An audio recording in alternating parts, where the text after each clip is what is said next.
ओम श्री लक्ष्मी नारायणाय नमः।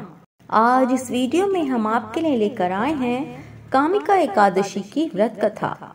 इस साल कामिका एकादशी का व्रत 31 जुलाई बुधवार को है। कामिका एकादशी को पूरे दिन सर्वार्थ सिद्धि योग बना हुआ है।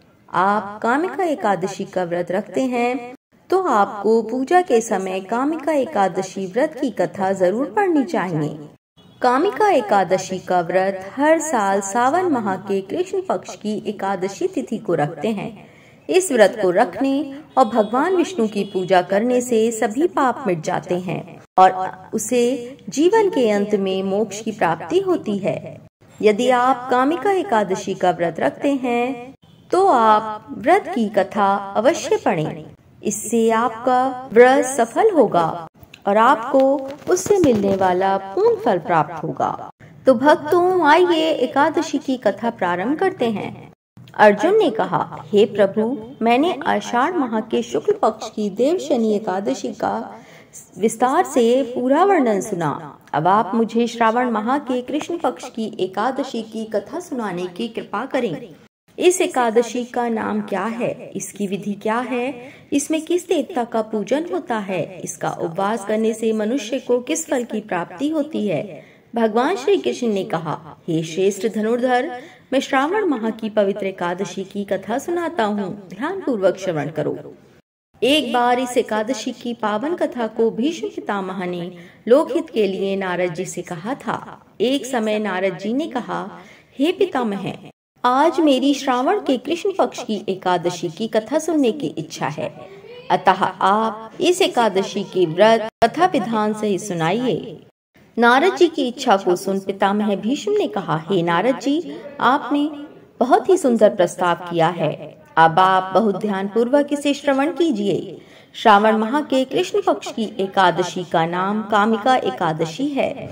इस एकादशी की कथा सुनने मात्र से ही वाजपेय यज्ञ के फल की प्राप्ति होती है। कामिका एकादशी के उपवास में शंख चक्र गदाधारी भगवान विष्णु का पूजन होता है। जो मनुष्य इस एकादशी को धूप दीप नैवेद्य आदि से भगवान विष्णु का पूजन करते हैं, उन्हें गंगा स्नान के फल से भी उत्तम फल की प्राप्ति होती है। सूर्य ग्रहण और चंद्र ग्रहण में केदार और कुरुक्षेत्र में स्नान करने से जिस पुण्य की प्राप्ति होती है, वह पुण्य कामिका एकादशी के दिन भगवान विष्णु की भक्ति पूर्वक पूजा करने से प्राप्त हो जाता है। भगवान विष्णु की श्रावण माह में भक्ति पूर्वक पूजा करने का फल समुद्र और वन सहित पृथ्वी दान करने के फल से भी ज्यादा होता है। व्यक्तिपात में गंडकी नदी में स्नान करने से जो फल प्राप्त होता है, वह फल भगवान की पूजा करने से मिल जाता है। संसार में भगवान की पूजा का फल सबसे ज्यादा है, अतः भक्ति पूर्वक भगवान की पूजा न बन सके तो सावन माह के कृष्ण पक्ष की कामिका एकादशी का उपवास करना चाहिए। आभूषणों से युक्त बछड़ा सहित गोदान करने से जो फल प्राप्त होता है, वह फल कामिका एकादशी के उपवास से मिल जाता है। जो उत्तम द्विज श्रावण माह के कृष्ण पक्ष की कामिका एकादशी का उपवास करते हैं तथा भगवान विष्णु का पूजन करते हैं, उनके सभी देव नाग किन्नर पितृ आदि की पूजा हो जाती है। इसलिए पाप से डरने वाले व्यक्तियों को विधि विधान सहित इस उपवास को करना चाहिए। संसार सागर तथा पापों में फंसे हुए मनुष्यों को इनसे मुक्ति के लिए कामिका एकादशी का व्रत करना चाहिए। कामिका एकादशी के उपवास से भी पाप नष्ट हो जाते हैं। संसार में इससे अधिक पापों को नष्ट करने वाला और कोई भी उपाय नहीं है।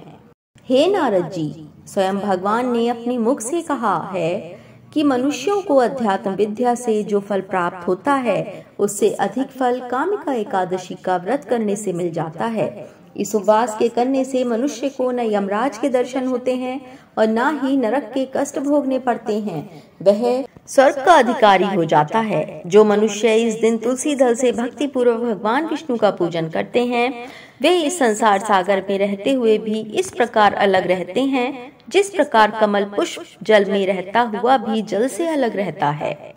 तुलसी दल से भगवान श्री हरि का पूजन करने का फल एक बार स्वर्ण और 4 बार चांदी के दान के फल के बराबर है। भगवान विष्णु रत्न मोती मणि आदि आभूषणों की अपेक्षा तुलसी दल से अधिक प्रसन्न होते हैं। जो मनुष्य प्रभु का तुलसी दल से पूजन करते हैं, उनके सभी पाप नष्ट हो जाते हैं। हे नारद जी, मैं भगवान की अति प्रिय श्री तुलसी जी को प्रणाम करता हूँ। तुलसी जी के दर्शन मात्र से मनुष्य के सभी पाप नष्ट हो जाते हैं और शरीर के स्पर्श मात्र से मनुष्य पवित्र हो जाता है। तुलसी जी को जल से स्नान कराने से मनुष्य की सभी यम यातनाएं नष्ट हो जाती हैं। जो मनुष्य तुलसी जी को भक्ति पूर्वक भगवान के श्री चरण कमलों में अर्पित करता है, उसे दुखों से मुक्ति मिलती है।